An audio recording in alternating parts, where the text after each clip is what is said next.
Good morning everyone. Welcome to my next lecture.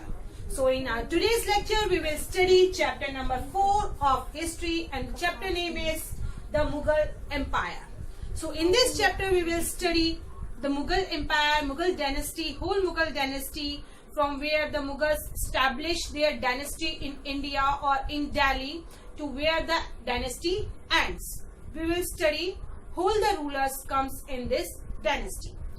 So ruling as a large territory as the Indian subcontinent. Our India, we can say subcontinent because it has all the qualities. The continent have quality. That's why we are saying India as a subcontinent.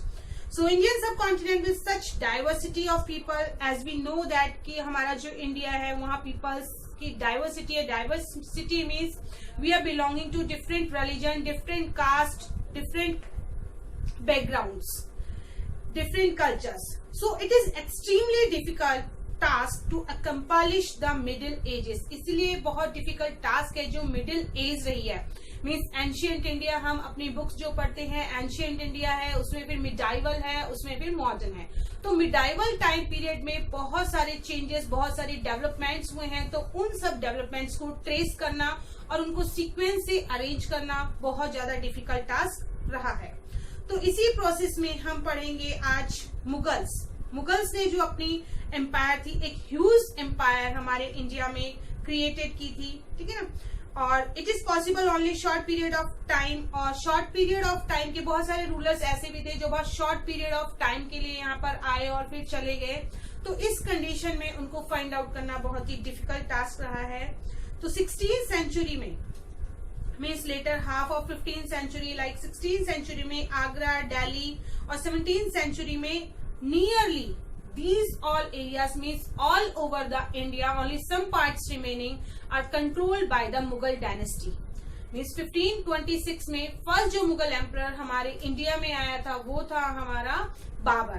ठीक है. बाबर ने India में control किया. 1526 में इब्राहिम लोदी हमारे यहाँ, हमने previous chapter में अपने डायनेस्टीज के बारे में पढ़ा था कि कौन कौन सी डायनेस्टीज हमारे इंडिया में आई थी. तो उसमें हमने स्टडी किया था कि सबसे पहले जो हमारी डायनेस्टी आई थी राजपूत आए थे, उसके बाद तुर्किश थे, then Khilji dynasty, then Tughlaq dynasty, Sayyid dynasty, Lodi dynasty, और लोदी के बाद आई थी हमारी मुगल डायनेस्टी. तो मुगल डायनेस्टी को ही हम इस चैप्टर में अपने स्टडी करेंगे कि कैसे मुगल डायनेस्टी हमारे इंडिया में स्टैब्लिश हुई, मुगल्स कौन थे. तो उससे पहले हम सबसे पहले जानते हैं who were the Mughals. Mughals basically कौन थे. So the Mughals were descendants of two great lineages of rulers. तो मुगल्स बेसिकली थे, एक डायनेस्टी से बिलोंग नहीं करते थे. इनके जो एंसेस्टर्स थे, ancestors belonging to the different dynasty. Means mother की जो फैमिली थी डिफरेंट डायनेस्टी से बिलोंग करती थी, फादर की जो फैमिली थी डिफरेंट डायनेस्टी से बिलोंग करती थी. So from there mother side, mother की साइड से ये डिसेंडेंट्स थे जंगेज खान के. ठीक है. जंगेज खान पहले एक बहुत स्ट्रॉन्ग रूलर होता था और बेसिकली उसे माना जाता था बहुत ही क्रूअल रूलर था वो. तो मदर साइड से वो जंगेज खान की डायनेस्टी से थे जिसकी डेथ हो गई थी 1227 में. मंगोल ट्राइब से बिलोंग करता था. उसने चाइना और सेंट्रल एशिया पार्ट पर कंट्रोल कर रखा था.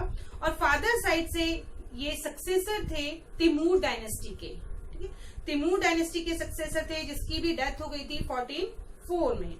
ये ईरान और इराक, मॉडर्न डे टर्की जिसे हम कहते हैं, उन पार्ट्स का रूलर था. So Mughals did not like to be called Mughal और मंगोल. तो मुगल्स अपने आप को मुगल और मंगोल कहलाना पसंद नहीं करते थे. This was because Genghis Khan memory was associated, क्योंकि मुगल्स के साथ जो मेमोरी जुड़ी हुई थी मंगोलियन इन्वेडर था. बेसिकली मंगोल का इन्वेडर था, लुटेरा था, जिसे हम कह सकते हैं डाकू या लुटेरा जो दूसरों को लूटता रहता था, वो जंगेज खान था. तो बेसिकली मुगल्स नहीं चाहते थे कि उनके नाम से उनकी डायनेस्टी को जाना जाए या कभी याद किया जाए तो कि मंगोल डायनेस्टी से बिलोंग करते हैं. So it was also linked with Uzbek से भी उनके लिंक थे. तो मंगोल जो कंपिटिटर्स थे उनके साथ मंगोल्स पे जो अटैक करने की कोशिश करते रहते थे. अदर हैंड पे मुगल्स जो थे उन्हें अपनी तिमूरिड डायनेस्टी, जो तिमूर डायनेस्टी से बिलोंग करते थे, जो उसके फादर की साइड की डायनेस्टी थी, उनपे बहुत ज्यादा उनको प्राउड था कि वो तिमूर डायनेस्टी से बिलोंग करते हैं. उनके जो एंसेस्टर थे वो बहुत अच्छे थे, तो उन पर वो प्राउड करते हैं। और उन्होंने कैप्चर, तिमूर डायनेस्टी ने कैप्चर किया था जो इंडिया को, मीन्स दिल्ली को 1398 में उन्होंने कैप्चर किया था। तो तिमूर डायनेस्टी के बारे में भी हम अपने प्रीवियस चैप्टर में पढ़ चुके हैं। सो दे सेलिब्रेटेड देयर जियोनोलॉजी। तो अपनी जियोनोलॉजी मीन्स फैमिली मेंबर, जो फैमिली की चेन उनकी चलती आ रही थी तिमूर डायनेस्टी से, उसको वो एंजॉय करना चाहते थे, उसी से वो रिलेट करना चाहते थे और उन्हीं की पिक्चर उनके माइंड में थी। तो उसी से रिलेटेड कुछ फोटोग्राफ्स भी प्रोवाइड कराए गए हैं आपकी बुक में। सो फर्स्ट दिखाया गया है कि मुगल मिलिट्री कैंपेन्स कौन कौन से हुए। So Babur was the first Mughal emperor.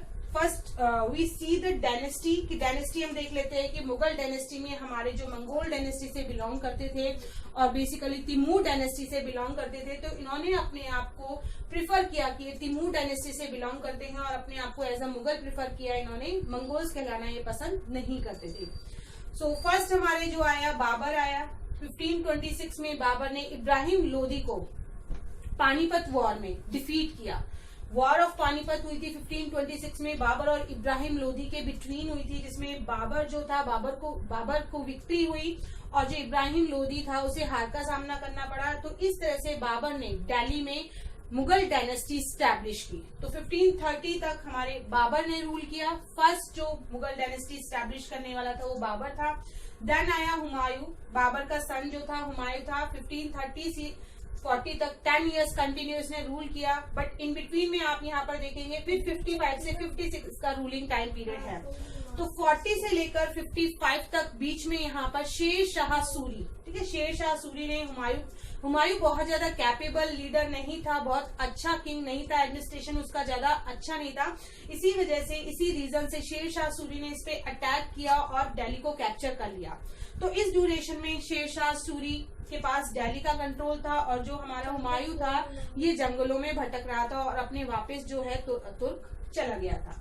तो अगेन फिर इसने अपनी पूरी कंट्रोल है, पूरी सेना है, पूरी एकत्रित की, इकट्ठी की और फिर से दिल्ली पर अटैक करके अपनी जो दिल्ली था, दिल्ली को फिर से कैप्चर कर लिया। और 1555 में इसने दोबारा कैप्चर करने के बाद 1556 तक रूल किया। उसके बाद इसकी खुद की लाइब्रेरी में इसकी डेथ हो गई थी।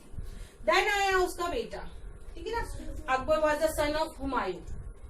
अकबर ने 1556 से 1605 तक रूल किया। इसे द ग्रेट अकबर के नाम से भी जाना जाता है क्योंकि बहुत ही स्ट्रॉन्ग पावरफुल रूलर रहा। इसने बहुत अच्छी पॉलिसीज स्टार्ट करवाई थी और पीपल्स जो थे, पीपल्स इसको लाइक करते थे क्योंकि ये पीपल्स की जो उनकी डिमांड्स होती थी, ठीक है, जो उनकी ओपिनियंस होती थी उनको सुनता था और उनकी जो प्रॉब्लम्स होती थी उनको सॉल्व करता था। नेक्स्ट आया हमारा जहांगीर। देन अकबर के बाद जहांगीर ने रूल किया 1605 से 1627 तक। उसके बाद आया शाहजहां और शाहजहां फेमस है बहुत सारी बिल्डिंग्स बनवाने के लिए, आर्किटेक्चर में इसका बहुत ज्यादा इंटरेस्ट था। तो ताजमहल जो है शाहजहां ने ही डेवलप करवाया था, शाहजहां ने ही बनवाया था। शाहजहां ने रूल किया 1627 टू 1658। देन आया Aurangzeb.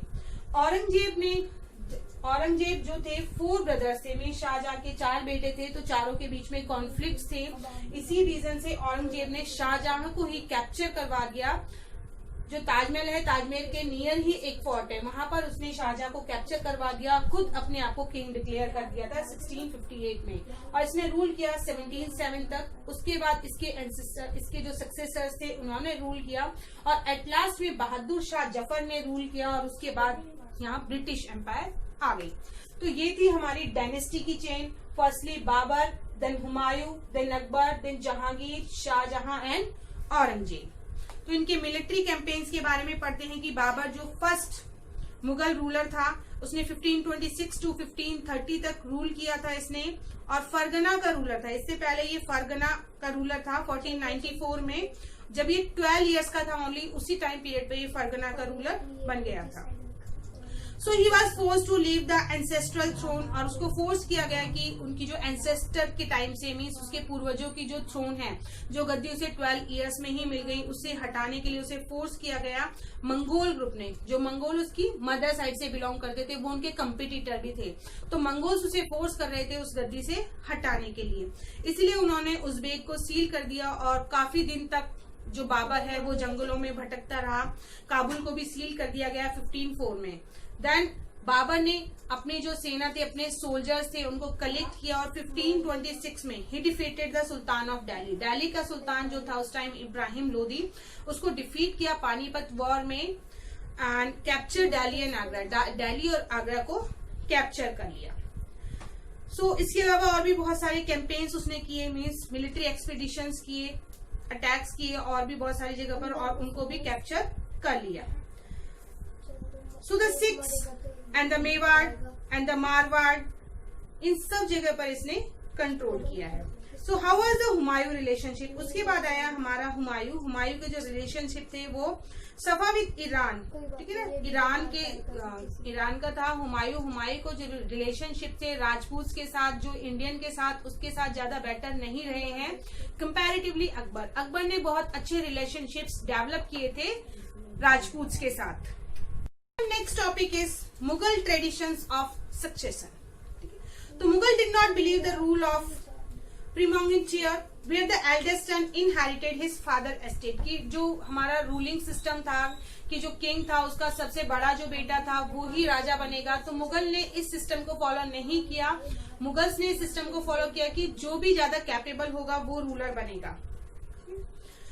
Instead they follow the Mughal and Timurid custom. Timurid custom में था और मुगल कस्टम में उनके यही था कि जो ज्यादा बेटर होगा, सारे सन्स में जो ज्यादा कैपेबल होगा वो रूलर बनेगा। इसी के अकॉर्डिंग रूलर्स बने मुगल्स में। मुगल्स के अब रिलेशंस क्या थे अदर रूलर्स के साथ? अब हम ये टॉपिक पढ़ेंगे कि मुगल्स के जो रिलेशन थे वो रूलर्स के साथ सबसे बेटर जो रिलेशन बनाए वो अकबर ने बनाए थे राजपूत के साथ। राजपूत, इवन राजपूत प्रिंसेस के साथ उसने मैरिज भी की थी। और बेसिकली जिनको डिफीट करते थे फाइट में, मुगल्स जो थे डिफीट करते थे अगर किसी रूलर को फाइट में, तो उसको अलाउ कर देते थे उसी एरिया पर रूल करने के लिए। तो मीन्स अच्छे रिलेशनशिप उन्होंने बनाए हुए थे यहाँ के रूलर के साथ। And the Rajput are a good example. Rajput इसका एक बहुत अच्छा एग्जाम्पल है कि वहाँ की प्रिंसेस से अकबर ने मैरिज भी की थी। हाई पोजीशंस भी उनको, जैसे मानसिंह को हाई पोजीशन, बीरबल को हाई पोजीशन मिली हुई थी उनके कोर्ट में। तो इस टाइप से उन्होंने यहाँ के जो इंडिया के किंग्स थे उनके साथ एक अच्छे रिलेशनशिप्स को मेंटेन किया हुआ था। And the Sisodia Rajput refuse to accept, लेकिन जो सिसोदिया राजपूत थे उन्होंने एक्सेप्ट नहीं किया मुगल्स को, मुगल्स की अथॉरिटी को ज्यादा लॉन्ग टाइम तक, और उन्होंने विद्रोह कर दिया, प्रोटेस्ट करना स्टार्ट कर दिया। और जो उनके साथ ऑनरेबल ट्रीट किया जा रहा था, लाइक उनको लैंड प्रोवाइड की जाती थी, वतन जिसे कहते थे, जो लैंड उन्हें प्रोवाइड की जाती थी उसे कहते थे वतन। उसके अलावा वतन जागीर के रूप में उन्हें दी जाती थी। जागीर में उनकी खुद की ही जमीन के रूप में उन्हें दी जाती थी कि आपकी ही लैंड आपको जागीर के रूप में प्रोवाइड की जा रही है। तो ये सब उनको बहुत ह्यूमिलेटिंग लगता था कि हमारी खुद की ही लैंड और वो हमें प्रोवाइड कर रहे हैं कि हम आपको ये जागीर के रूप में आपको आपकी लैंड प्रोवाइड कर रहे हैं। तो ये सब जो सिसोदिया राजपूत से उनको बहुत ही ह्यूमिलेटेड लगता था। इसीलिए उन्होंने जो मुगल्स है उनकी एक्सेप्टेंस को नेग्लेक्ट कर दिया, स्वीकार नहीं किया, और इसी रीजन से वो कंटिन्यूस उनके साथ प्रोटेस्ट करते रहे, उनके साथ उनकी वार होती रही। नेक्स्ट टॉपिक है हमारा mansabdar and jagirdar. So is the empire expand कि आप देखते हैं कि जब आपके साथ बहुत सारा वर्क होता है या आप देखते हैं बहुत बड़ा घर होता है तो उसको मेंटेन रखना बहुत ही ज्यादा डिफिकल्ट टास्क हो जाता है। इसी टाइप से मुगल्स जो थे उनकी एम्पायर बहुत ज्यादा वास्ट हो गई थी। तो इतनी वास्ट एम्पायर होने की वजह से उसको कंट्रोल करना, उसका एडमिनिस्ट्रेशन जो था प्रॉपर करना बहुत ही एक डिफिकल्ट टास्क उनके लिए बन गया था। इसके लिए मुगल्स को बहुत सारे पीपल्स की नीड होने लगी, और जो तुर्किश नोबल्स थे जिन्हें तुरानीस कहा जाता था वो अलग अलग डिस्ट्रीब्यूट हो गए, लाइक इरानियंस, इंडियन, मुस्लिम, अफगान, राजपूत, मराठास और अदर ग्रुप्स। तो बहुत सारे ग्रुप्स उसमें डेवलप हो गए, अलग हो गए। And those who join Mughal service, और इनमें से जिस ग्रुप ने मुगल की सर्विस को ज्वाइन किया, इन सारे ग्रुप में से हमारे ग्रुप थे अफगान, राजपूत, मराठा, ईरानियन, इंडियन, मुस्लिम। तो इन सब ग्रुप में से जिस जिस पीपल ने या जिस ग्रुप ने मुगल आर्मी को ज्वाइन किया था उन्हें कहा जाता था मनसबदार। क्लियर? मनसबदार कौन थी? देन द टर्म मनसबदार, जो मनसबदार टर्म है ये इंडिविजुअली जिसके पास मनसब होती थी उसको प्रोनाउंशिएट किया जाता था। मनसब मीन्स होता था पोजीशन और रैंक। एक पोजीशन प्रोवाइड की जाती थी मुगल आर्मी में, एक रैंक प्रोवाइड की जाती थी जो मनसबदार कहलाती थी। और ये रैंक 2 सिस्टम से की जाती थी। फर्स्ट होती थी रैंक, सेकंड होती थी सैलरी, और थर्ड होती थी मिलिट्री रिस्पॉन्सिबिलिटी। कि उसको कौन सी पोस्ट मिली हुई है, कितनी सैलरी उसको मिलती है, कौन सी और क्या क्या मिलिट्री रिस्पॉन्सिबिलिटी है, इस बेसिस पे उसकी रैंक डिसाइड होती थी। तो इस बेस पे जो रैंक होती थी हमारी न्यूमेरिकल वैल्यू में जो होती थी, जिसको सैलरी रेगुलर सैलरी में पेड सैलरी पे जो होते थे उनको कहते थे जाट। तो जाट एक हायर और प्रेस्टिजियस रैंक होती थी। कोर्ट में भी उनको एक अच्छी रैंक मिली हुई थी, अच्छी पोजीशन उनको मिली हुई थी। और मनसबदार जो थे मिलिट्री रेस्पॉन्सिबिलिटीज उनको मिली हुई थी। मनसबदार में ही जो जाट रैंक थी, जाट रैंक हायर पोजीशन वालों को जाट रैंक से प्रोनाउंशिएट किया जाता था, और बाकी जो थे वो मनसबदार थे हमारे जो मिलिट्री रेस्पॉन्सिबिलिटी को संभालते थे। उसके अलावा सेकंड थी हमारी सवार। तो बेसिकली हमारे जो ग्रुप्स निकले, कौन कौन से हमारे ग्रुप्स निकले, Rajput, Afghan, Muslim, Marathas, Iranian and Indian. इन ग्रुप में से जिसने मुगल आर्मी को ज्वाइन किया वो कहलाए मनसबदार। अब मनसबदार जो थे उनको दो पोस्ट में डिवाइड कर दिया गया, एक होती थी जाट और दूसरी होती थी सवार। जाट जो होती थी पेड रेगुलर सैलरी होती थी, कैश सैलरी जिसे न्यूमेरिकल वैल्यू में सैलरी प्रोवाइड की जाती थी, ये हायर पोस्ट होती थी और कोर्ट में भी इनको हायर रिस्पेक्ट के साथ बैठाया जाता था। नेक्स्ट जो होती थी सवार, सवार में बेसिकली उनको मिलिट्री जो सैनिक होते थे, पीपल्स होते थे, वो प्रोवाइड करवाए जाते थे, और उसके साथ उन्हें कैवलरी मैन भी प्रोवाइड करवाए जाते थे, और उनसे रिव्यू लिया जाता था रजिस्टर की उनके पास कितने हॉर्सेस हैं, कितने घुड़सवार हैं उनके पास। इस बेस पे उनकी रैंक डिसाइडेड होती थी। बेसिकली ये जो मनसबदार होते थे इनकी जो सैलरी होती थी रिवेन्यू से मिलती थी, और वो रिवेन्यू कहाँ से मिलता था इन्हें जो जागीर प्रोवाइड की जाती थी, जागीर मीन्स लैंड, तो जागीर जो प्रोवाइड की जाती थी वहां से इनका रिवेन्यू बनता था। And the muqtis, basically muqtis and mansabdar did not actually reside the administer their jagirs.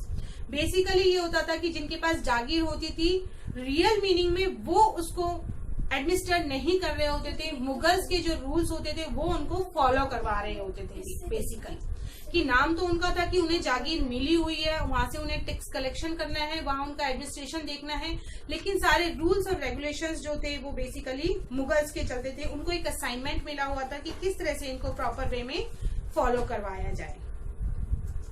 And the Akbar season, Akbar के रीजन में जो जागीर थी केयरफुली असेस की जाती थी, उनका रिवेन्यू कितना आ रहा है, ठीक है, वो जो मनसबदार को जो सैलरी प्रोवाइड की जा रही है वो उसके इक्वल हो रहा है या नहीं हो रहा है, उनको प्रॉपर सैलरी मिल रही है नहीं मिल रही है, ये सब चीजें असेस करवाई जाती थी अकबर के टाइम पीरियड में। By the Aurangzeb season, but Aurangzeb के टाइम पीरियड में ऐसी ये जो कंडीशन थी, एक्चुअल जो रिवेन्यू था कलेक्टेड जो होता था, ठीक है ना, उसका ग्रांड सम जो टोटल था उस पर कोई असेसमेंट नहीं था, कोई उसकी देखरेख नहीं कर रहा था कि कितना हमारे पास रिवेन्यू आ रहा है, कितनी सोल्जर्स को सैलरी पेड की जा रही है, कितना कैश हमारा रिमेनिंग बच रहा है। तो इसकी वजह से huge number of mansabdar which mean a long wait before they received a jagir, इसकी वजह से कोई मीन सिस्टम नहीं रहा था। जो मनसबदार थे उनको प्रॉपर वे में सैलरी प्रोवाइड नहीं हो पा रही थी, तो बहुत ज्यादा डिले भी हो रही थी सैलरी, क्योंकि प्रॉपर तरीके से सिस्टमेटिकली वर्क नहीं हो पा रहा था। तो बहुत सारे इसका रिजल्ट ये हुआ कि बहुत सारे जो जागीरदार थे उन्होंने खुद ही जो पॉसिबल हुआ जागीर पे कंट्रोल करके वहां से रिवेन्यू से खुद ही सैलरी लेना स्टार्ट कर दिया था। नाउ नेक्स्ट टॉपिक इज जब्त एंड जमींदार। So the main source of income, कि इनकम का बेसिकली मेन सोर्स किसी भी टाइम पीरियड पे, किंग के टाइम पीरियड पे आप देखेंगे कि किसी के भी टाइम पीरियड पे जो मेन सोर्स मेन इनकम होती है वो टैक्स के थ्रू आती है, ठीक है। टैक्स डिफरेंट टाइप के टैक्स होते थे, 400 टाइप्स के टैक्स होते थे प्रीवियसली। लाइक लैंड पे टैक्स होता था, सेलिंग, कोई अगर प्रोडक्ट सेल कर रहा है उस पर टैक्स होता था, फूड गैदर कर रहा है उस पर टैक्स होता है, फॉरेस्ट प्रोडक्ट पे टैक्स होता था। तो इस टाइप बहुत सारे टाइप्स के टैक्स होते थे, और मेन जो इनकम का सोर्स था किसी भी किंग के लिए वो टैक्स था। सो बहुत सारी प्लेसेस जहां पर पीजेंट्स जो थे, पीजेंट्स होते हैं किसान, ये टैक्स पे करते थे, और जो हेडमैन होता था उनका किसानों से जो टैक्स कलेक्ट करता था उस हेडमैन को कहते थे चीफ्टियन। और मुगल्स उनके लिए यूज करते थे, जो हेडमैन का के लिए यूज किया हमने चीफ्टियंस, मुगल्स उसके लिए जमींदार वर्ड का यूज करते थे कि जमींदार वो पीपल होता है जिसके कंट्रोल में सारे जो पीजेंट्स होते हैं वो होते हैं, वो उनसे टैक्स कलेक्ट करके उन तक पहुंचाता है, वो होता था जमींदार। बेसिकली लोकल हेडमैन होता था, ये पावरफुल होता था और इसके पास भी बहुत सारी लैंड होती थी। सो अकबर के टाइम पीरियड में अकबर ने एक रिवेन्यू मिनिस्टर भी बनाया हुआ था। रिवेन्यू मिनिस्टर ये देखने के लिए कि प्रॉपर तरीके से, अभी हमने बात की थी कि प्रॉपर असेसमेंट होता था कि जो सोल्जर्स हैं उनको प्रॉपर सैलरी मिल रही है या नहीं मिल रही है, कितना टैक्स कलेक्शन आ रहा है, कितना अमाउंट लेफ्ट बच रहा है। तो इन सब चीजों को असेस करने के लिए अकबर ने एक रिवेन्यू मिनिस्टर रखा हुआ था जिसका नेम था टोडरमल।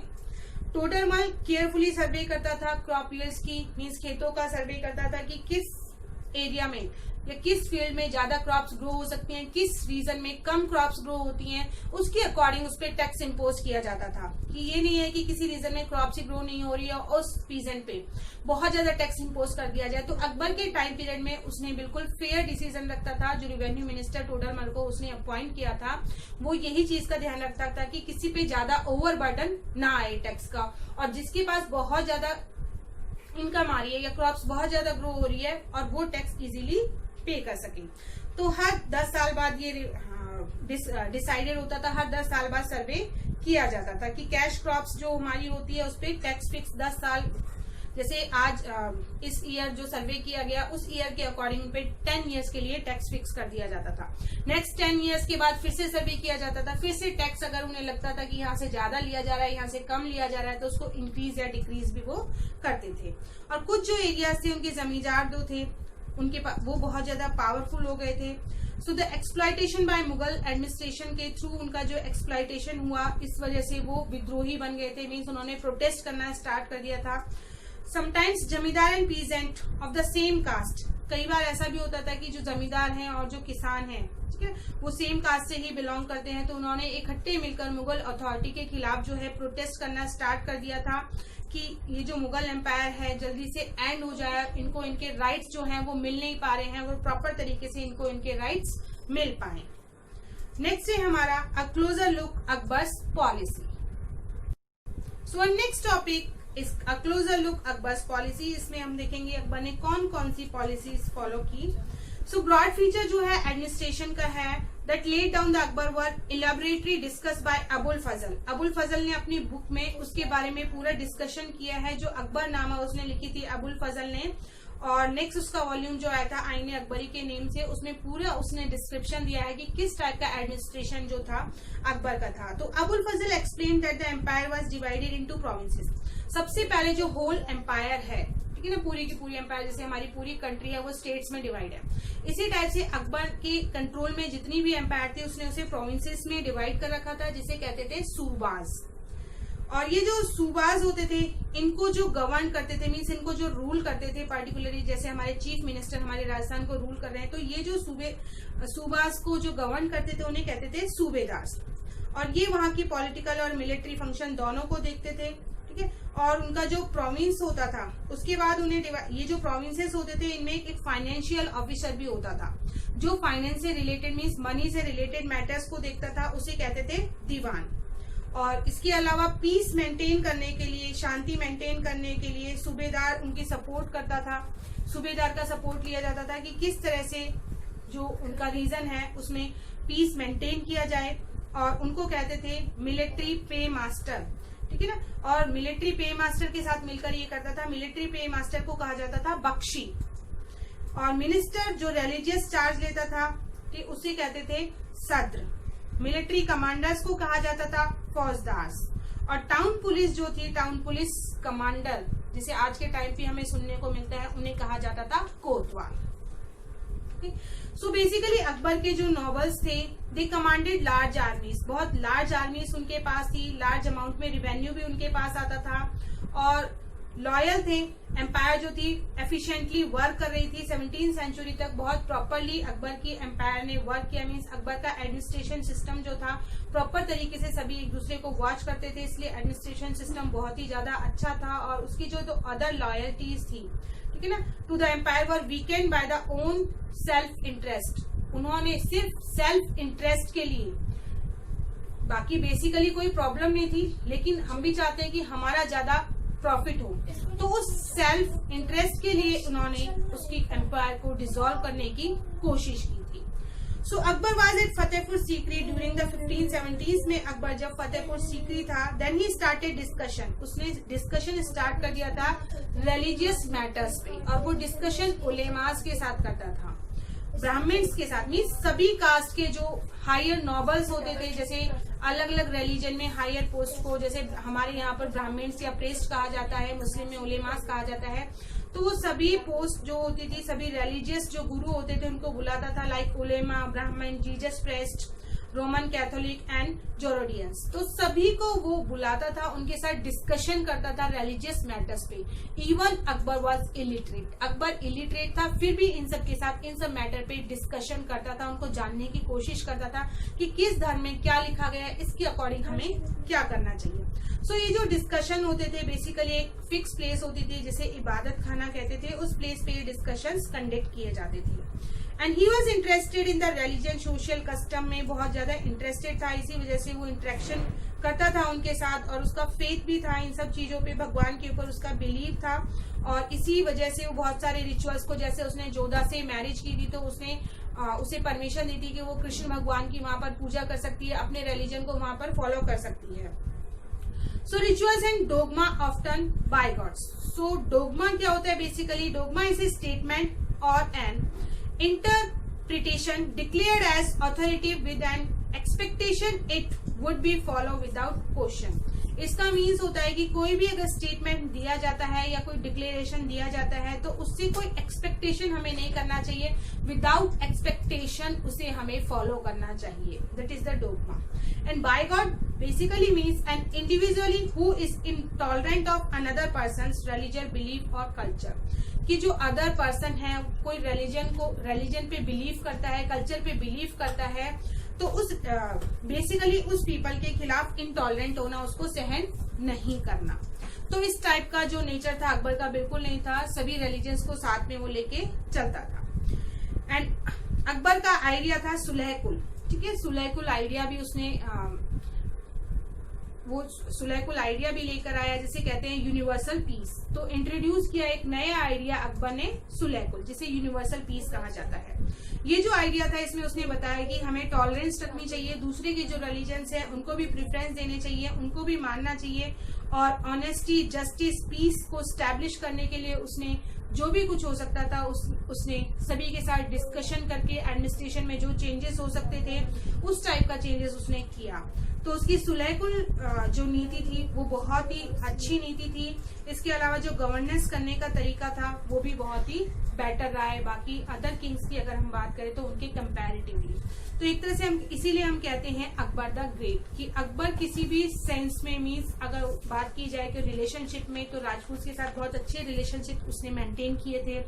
उसके अलावा उसने किसी को भी बाउंड नहीं किया कि उसी के रिलीजन को फॉलो किया जाए, जबकि औरंगजेब के टाइम पीरियड में उसने बाउंडेशन स्टार्ट कर दिया था, उसने अपने आप को एज अ गॉड कहना स्टार्ट कर दिया था और सभी को प्रेशराइज किया था कि वो सिर्फ मुस्लिम रिलीजन को ही या इस्लाम रिलीजन को ही फॉलो करेंगे, इसके अलावा रिलीजन फॉलो करने की उन्हें परमिशन नहीं प्रोवाइड की गई। सो मिलिट्री एफिशिएंस बेसिकली ओवरऑल हम अगर लगाएं तो बाबर से लेकर और औरंगजेब तक ये जो फर्स्ट मुगल थे, बाबर, हुमायूं, अकबर, जहांगीर, शाहजहां एंड औरंगजेब, ये जो 6 मुगल्स हैं हमारे, इन्हें ग्रेट मुगल्स भी कहा जाता है क्योंकि इनके टाइम पीरियड में जो मुगल एम्पायर थी बहुत ही ज्यादा वर्स्ट हो गई थी, बहुत ही ज्यादा इंडिया के बहुत एक बड़े पार्ट पर, बड़े रीजन पर इन्होंने अपना कंट्रोल कर लिया था।